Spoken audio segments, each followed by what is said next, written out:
Hey everyone, today I want to talk about something that's close to my heart: healing scarcity, personal betrayal by decluttering your life. This isn't just about tidying up your closet, right? It's about a complete mindset shift that can transform your relationship with money, time, and yourself. In previous videos, I talked about how scarcity dominated my life. I was constantly worried about not having enough money, enough time, enough success. This persistent fear of lack was exhausting and prevented me from truly enjoying life. For me, what I now see is that it caused me to betray myself.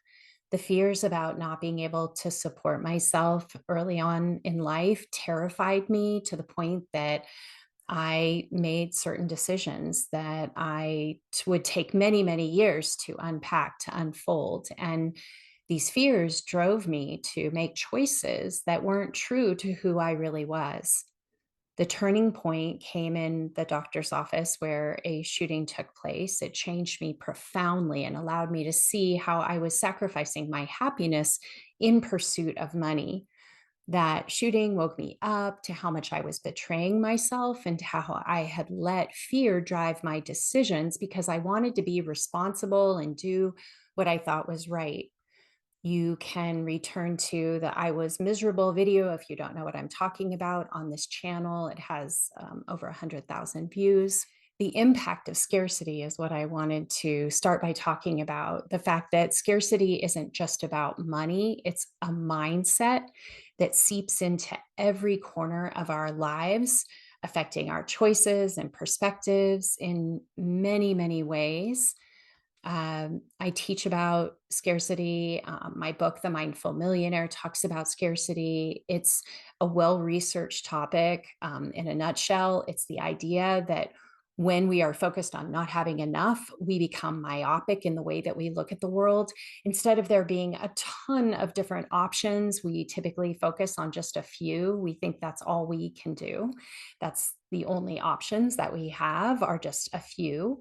And so, take relationships, for example. How many times have we clung onto friendships or partnerships that no longer serve us? I know I have. Out of this fear of being alone, I've held on to relationships with people whose values were different from my own, mistakenly equating loyalty with settling. Career wise, many of us choose paths that we think will keep us safe and secure, but at what cost? I chose what I thought was the responsible route, only to find myself feeling unfulfilled and wondering about the roads not taken. Our physical health can suffer too. In the grip of scarcity, we often neglect our bodies, thinking that we can negotiate with our basic needs. The food that we put in our body doesn't have to be healthy, for example, or drinking or not getting enough sleep or not getting enough exercise. Like, there's so many places that our physical health can suffer when we are afflicted with scarcity. The most insidious part of scarcity, though, it doesn't just impact our present moment, it also shapes our future by preventing us from growing and taking risks. So then enter in this idea of decluttering. Decluttering is about stripping away everything that's not serving you. And I do mean everything. Your physical space, sure, right? Marie Kondo, your home, your belongings, but also your digital life, your schedule, your relationships, the work that you do, and even your mindset can benefit from this process of decluttering. I've it's funny because when you think about the physical aspects of decluttering, I've had a few clients over the years struggle with storage lockers where they had kept all of their parents' stuff who had passed away. One man kept two or three lockers for over a 10-year period. It had cost him about $2,500 a year. So that's about $25,000. And all of this stuff in those lockers was pulling at his heart. He knew that he needed to deal with it, but he just kept putting it off and putting it off and putting it off. And I think what he didn't realize is how much space it was taking up in his life, metaphorically, right? So we talked about it, and he made this decision to clear them out one by one. It took a few weeks after work and on the weekends, but he got them all cleared out and closed them up and didn't have to pay for the storage lockers anymore. A few months after he did that, he came back to me and told me that he had earned more in that time. He was self-employed. He had earned more in that time than ever before in his life in a 2-month period. He felt like the space being taken up had held him hostage, just like scarcity does. For me and my family, there have been so many clearings, declutterings over the years. So in 2015, we had this big house in Truckee, California, this beautiful place, expensive as all get out to live in. And you know what? As long as we lived there, we were struggling financially because it was really expensive. And so I made this decision to walk away from my career as a financial advisor.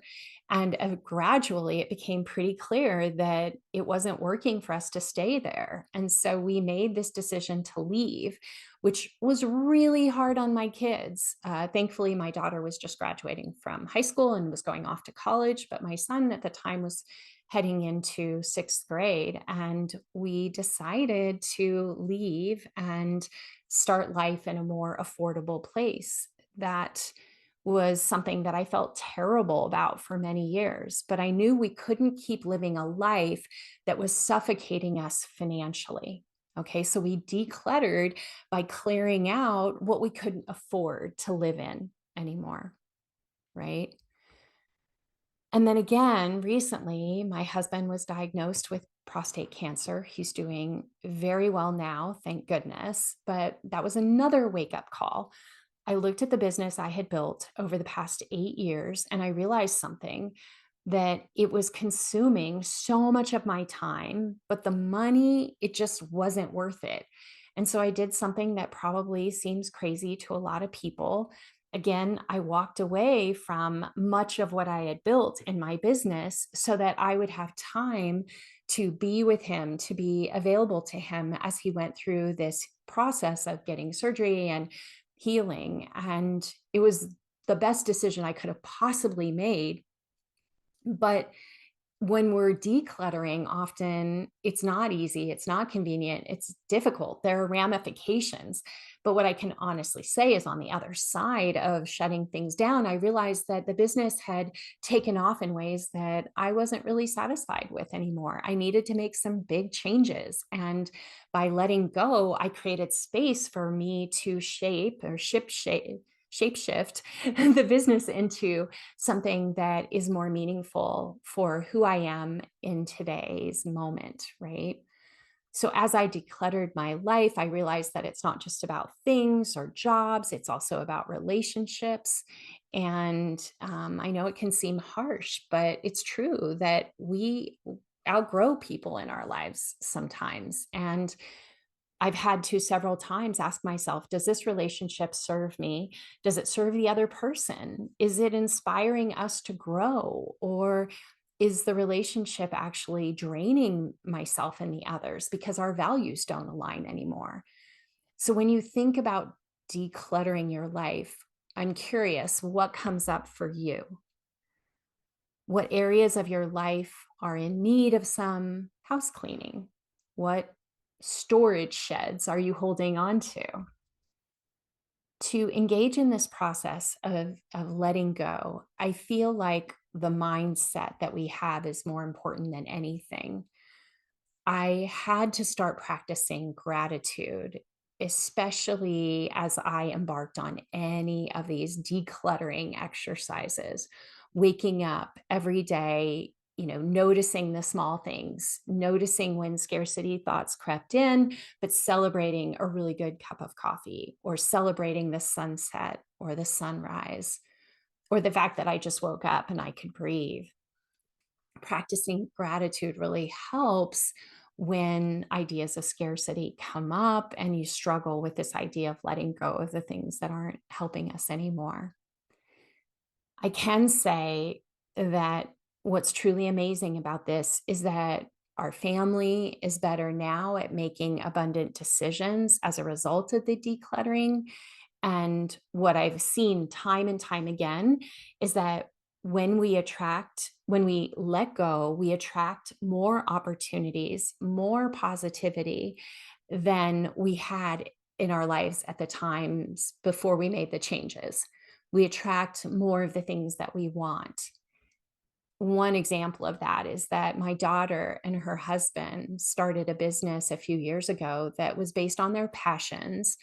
It actually wasn't even a business when they were starting it. They just wanted to find more like-minded people who loved what they were involved in, which was getting outdoors and enjoying all the sports and things that they love to do outside. It was based on the desire to do more of these things that they loved and they shared in common.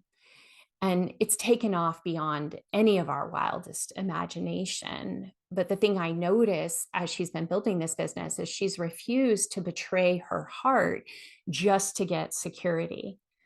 And her heart is so big, it fills this huge space in the world.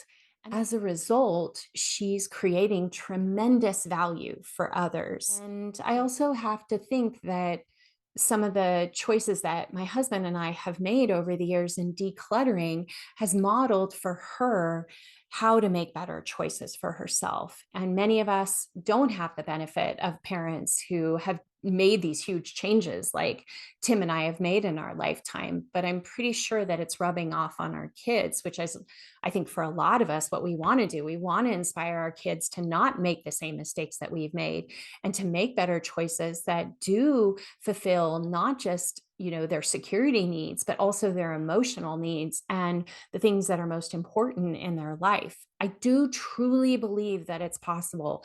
And watching my daughter and her husband build this business has just been one more example of what can happen when we drop away scarcity thoughts. I want to confirm this again and again. Money is just a tool. It isn't worth sacrificing our lives in pursuit of it. There is always a chance to make money or more money, but figuring out what really matters to you, what your greatest gifts are, what you truly love doing, and the ways that you love being in service of the world, now that is where abundance lies. And so healing scarcity to me is a journey. It's not a destination. It's about progress, not perfection.